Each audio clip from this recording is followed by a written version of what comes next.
the insane history-making journey of All We Imagine is like. Before we kick off, Payal, do you want to introduce some members of your team who are here? Yeah, thank you all for coming today. We also have here with us Zico, who is the producer of the movie, and also Ronobir, who is the cinematographer and producer. It's a unique combo. Payal, I want to start with what the last 5 months have been like. I think it's been, about 5 months since the film made history at Cannes. I wanted to ask you, what has been the most pinch me, holy shit, I can't believe this is actually happening moment? Let me give you a couple of options, and then you can tell me. You have the 8-minute standing ovation at Cannes after the world premiere. You have winning the grand prize, being handed the award by Viola Davis. You have the 5-star review from Peter Bradshaw in The Guardian, amongst many others.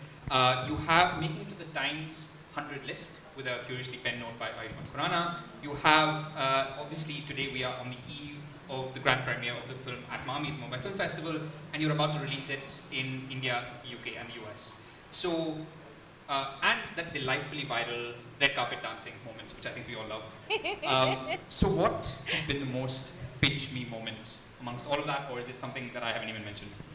I mean, all of it was a lot and was very surreal, and it's a film that we took very many years to make, and so getting selected was already, we were pleasantly surprised and honored.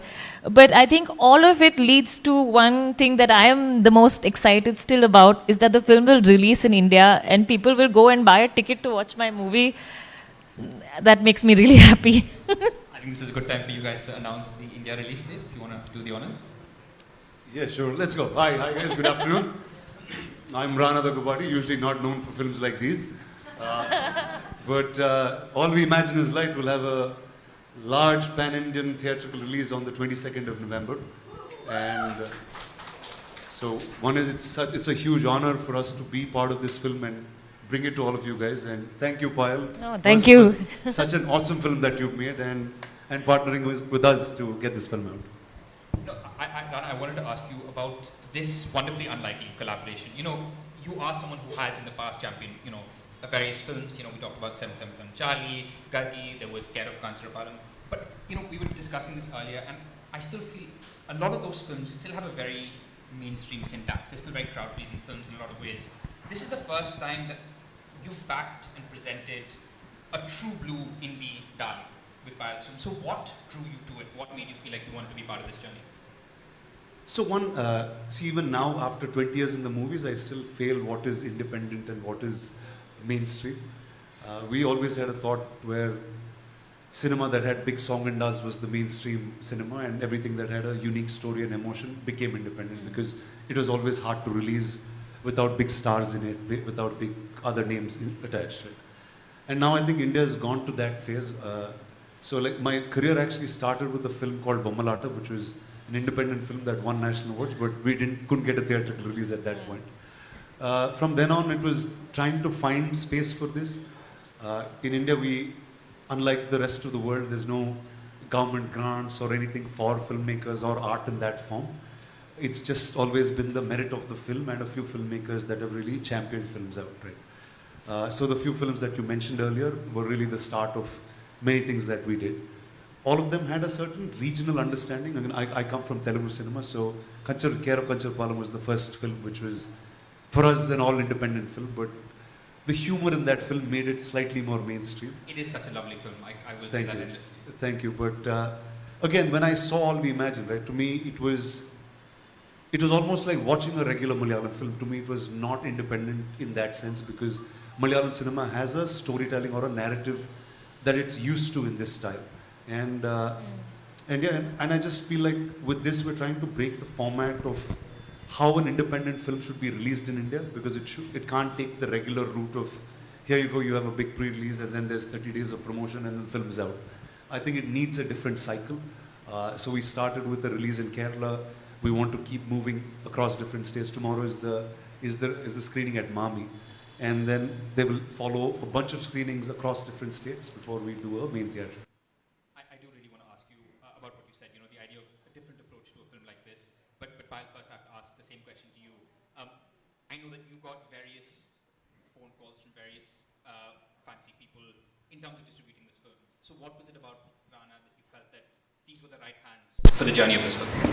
I think they had a very well-planned distribution approach, which would kind of understand what the film could do in different regions and also in the Kerala film industry.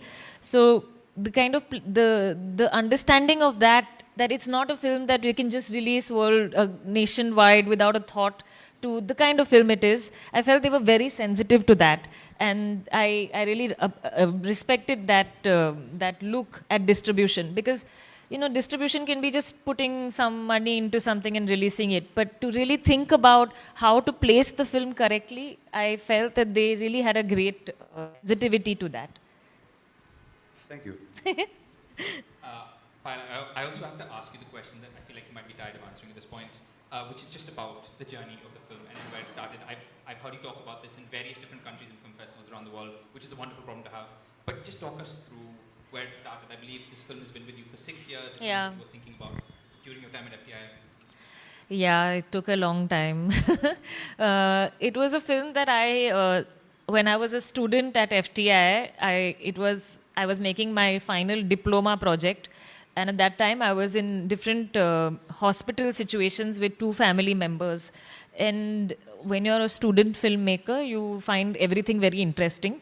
I think that's true of all filmmakers. We find life more interesting than cinema, and that is our privilege as filmmakers. So I was very keen to make a film, and I wanted to make a film about women who are in the working space. And a hospital provides a good kind of environment to have multiple issues that you can bring up. So I felt it would be the right space to make a film. But as I started researching more and the city came in a big way, that I realized that I wanted to make a much longer film. And it took many years then to write the script and do more research and raise funding for it. So that was the kind of starting point. And it's now finished after 5 years. Finished is an understatement. It's now being celebrated. I think it was being released in over 50 countries. Is that right? Yeah. Hell of an achievement. Rana, I wanted to ask you, I feel like your average week as an actor, artist, producer, distributor, in terms of what you're watching, is not all that different to mine. It's a lot of mass moments and big BGM and entry sequences and thundering background score and swag. And I'm not looking down on those films. They can be immense fun, but I'm curious to know, as an audience, what do you feel you get when you step away from that and watch a film as meaningful and soulful as this one? Because it feels like it appeals to a very different part of our being. See, one is what fascinated me always, forget being a filmmaker or just as a human, right, is India is so diverse in its culture, and very little of that has translated to film. And I just feel like anything that's slice of life that we're able to showcase a certain culture in India needs to be shown to the rest of the country, because we're extremely different, but we're still unique and still alike. Yeah. So I think that's what cinema like All We Imagine does really well, where you see the story of Malayali nurses in Bombay, in a city like Bombay, which is really for everyone. It's your city, but it's not. And I've been in this city almost like 15 years now, coming and going, but there's a certain love that I have for the city, but if something wrong happens, it spits me right out back. Yeah. So I think that's the beauty that this film has, and I think it really requires more filmmakers to make cinema like this and just find unique ways to release them, that's all. In terms of Bombay, I read an interview where you said, it's the city that never settles, which I love. I'm stealing that line. And Payal, I have to ask you about your relationship with the city. I was telling you earlier, this truly is one of the most achingly beautiful Mumbai movies I've ever seen, and I'm not at all just saying that. Mild spoiler alert, your film opens with these little sort of voiceover vignettes of everyday Mumbaikars talking about their relationship with the city. And I could have watched just 2 hours of that. Yeah, I could make 2 hours of that. I literally fell in love with the movie before I met a single main character or got a sense of plot. So, what is it about this city that really drew you in as a storyteller? Because the way you capture the feeling of Bombay in such a romantic but also like achingly tragic way. Yeah. And you've also said that the next film you may be working on is also based on the history of the city. So, what is it about the city that keeps drawing you in as a storyteller? See, I am from here, so for me, it's the city I know best. and it's a city that I didn't always grow up in. Like I would be studying in different parts of the country and coming back to Mumbai. And I think when you leave a place and come back, you see the changes more evidently, and you realize what the city comes to mean to you in different ages of your life and different times. And for me, the city is full of contradiction, like any big city is, because Mumbai, I mean, in some ways, for a lot of women, it's a city which is a little bit easier to navigate, to negotiate, to work late, compared to many other parts of our country. And but it's also such an expensive city, and it's a city where, like, to live comfortably, you need to do a lot of work, and you don't really get any time off. You spend like 1 hour in the train every day just to go anywhere. Then it rains, and the harbor line will stop, and so these things are part of our life. But it's also a city that brings us delight. So it was all these contradictions that I have a love-hate relationship with it. I can't live without it, but it's a city with a lot of problems also. There's a beautiful line in the film I really want to quote where you talk about your love of the city. It's somebody in the film talking about the spirit of Mumbai and how that's just a tag for dealing with hardship. And I think one of the characters says that you have to believe the illusion or else you'll go mad, which is a wonderful way of phrasing it. Rana, I wanted to ask you about this idea of pan-India. It's this tag that has been, and in a lot of ways this film sort of challenges that, because pan-India is known as this almost distribution tag. It's referring to specific kinds of casting and packaging for blockbusters to be in different markets. And here you have a film about Malayali nurses in Bombay that flits between Malayalam and Hindi and Marathi and English in bits. So do you hope that it's sort of a film that's pan-India in spirit, not packaging. So do you hope that this is the kind of pan-India film that we get to see more of? See, I think the word pan-India has been coined with the release of Daggubati. That's the first time a Telugu film was watched in different places, and we knew that one story can be told to the rest of the country. But then that word is just overused in funny ways now. But I think truly in spirit, I think All We Imagine is a film that is not dubbed in a certain regional language. It's not going language to language. It has a source of being in Bombay. For an audience who speaks Hindi, it's as much their film. For an audience who speaks Malayalam, it's as much theirs. For everybody else who connects with the idea of women in a workplace, of just living life the hard way and what you have to deal with in India, I think it just cuts that very beautifully.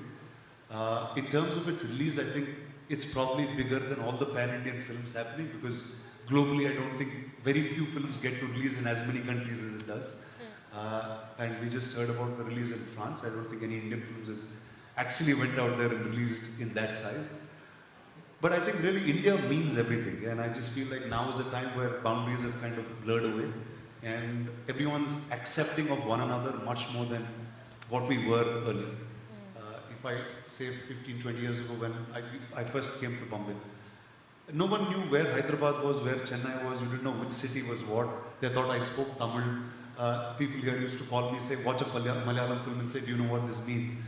But that was the awareness then, and then today it's very, very different. So I think it's time that we're growing to understand India better, and I think this pan-Indian moment is really coming of age right now, and I'm hoping with All We Imagine we have many more films like this and cinema like this becomes mainstream quickly. We definitely hope so. And just speaking of Malayalam, while you said it's obviously not a language you speak, I'm very curious to know, considering maybe the majority of the film is in Malayalam, and obviously written straight from workshop with your truly wonderful actors. But what does this do to you as a filmmaker when you're directing in a language that you're not familiar with? I'm curious, does it make it easier for you to get lost in the performances? Does that barrier add any sort of mystical quality to the process? Yeah, when I started doing this, I thought it would be a good idea. But then I realized how challenging it really is to make a film in a language you don't speak. But because the starting point was in the hospital and with the people I had met, I felt that it was the honest thing to do. It took 2 years to, with my co-writer Robin, to rework the dialogues in Malayalam. And so that was a long process, and we tried to keep the nuances of the dialects of the language as much true as possible, and then getting the actors on board, they also added a lot to that. So I think of it as a really collaborative film in that sense, where it's not like, the actors really contributed a lot to how the lines should be and what is going through the characters' minds and which region they come from in Kerala. So all these things, I learned a lot basically while doing it, and I am the kind of person who loves process. So for me, every opportunity to learn is a wonderful one. So I think it was in that sense, it was really a experience for me to continuously grow as a filmmaker.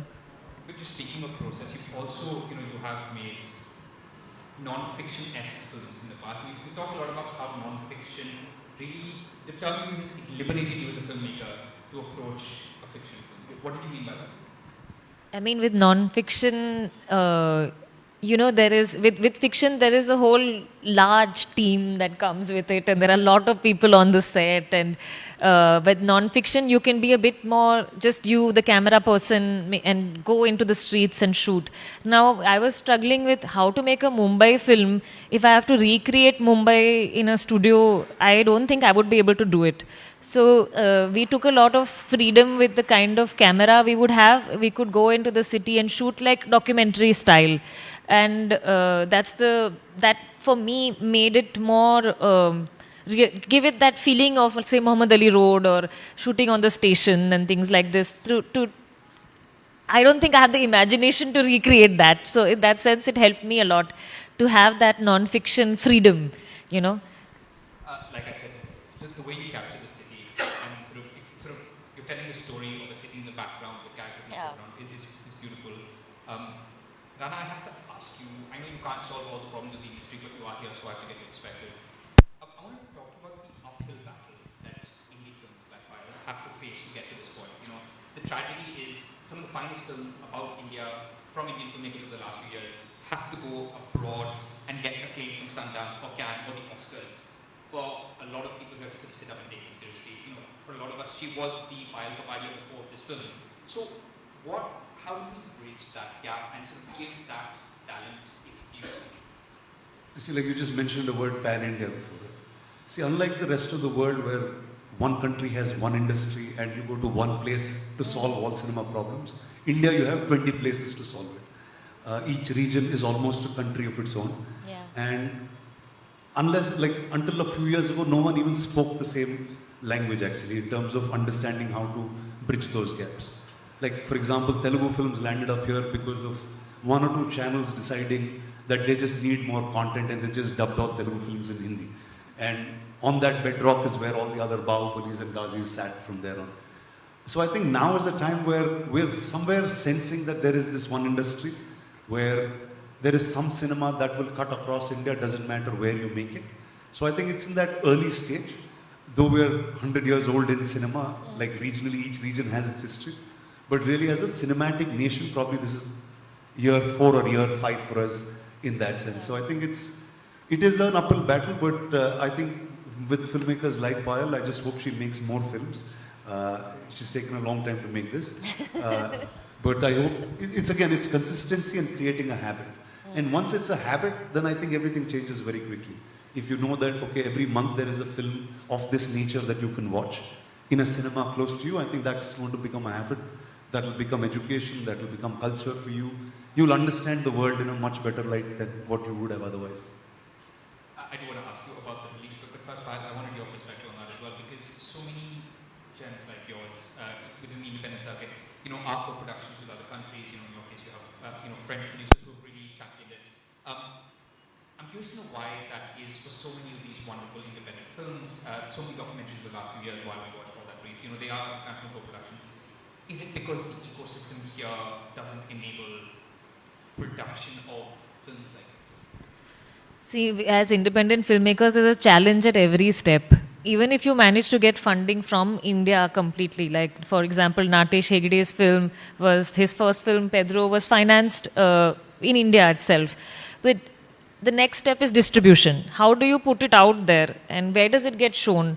And so independent filmmakers are always struggling with every step of the way, like to make the film, then to show the film, and to see, you know, how to make a sustainable life for it. So I think it's not, I mean, the co-productions are the ones that get to festivals, so they get printed in the news. But there are so many films that are made locally also, which maybe in the region they will get a release, which are more independent. But to get it all over the country, we don't always have that, and it goes to OTT. Like, so see, for example, Mahesh Narayanan's film Declaration. It's a great film, and the way we know it is because it came out on Netflix. But it should have had a theatrical release all over the country because it's a great film. And I feel that there are so many good films that there are there, and like now Reema Das has also made a new film, Village Rockstars 2. She's an amazing filmmaker, and we all should be watching these films. And we all do hope that streaming. I want to talk to you on a hopeful note. You know, you said something very interesting in the interview. You said that there is an audience for these films. You can't apply the same formula you are. So what is the right approach to getting phenomenal films like this, the audience that we hope does exist and does want to watch them? How do you approach them? See, like earlier we've done it in the regional world where I've done mostly in Telugu, so I can speak about that. Because it's only one state, okay, now it's 2 states of Telugu speaking people, but it's a shorter audience to reach. So multiple screenings in that space, just going focused helps. I think with All We Imagine, we'll also discover how to do this in India correctly. Yeah. See, because ultimately you want to hear about it much more. It's not going to have flashy trailers like how the other trailers are and just bang you and say, here you go, buy tickets now, book tickets now. And go. That excitement is not what the cinema is here to create. It's word of mouth. It's how you...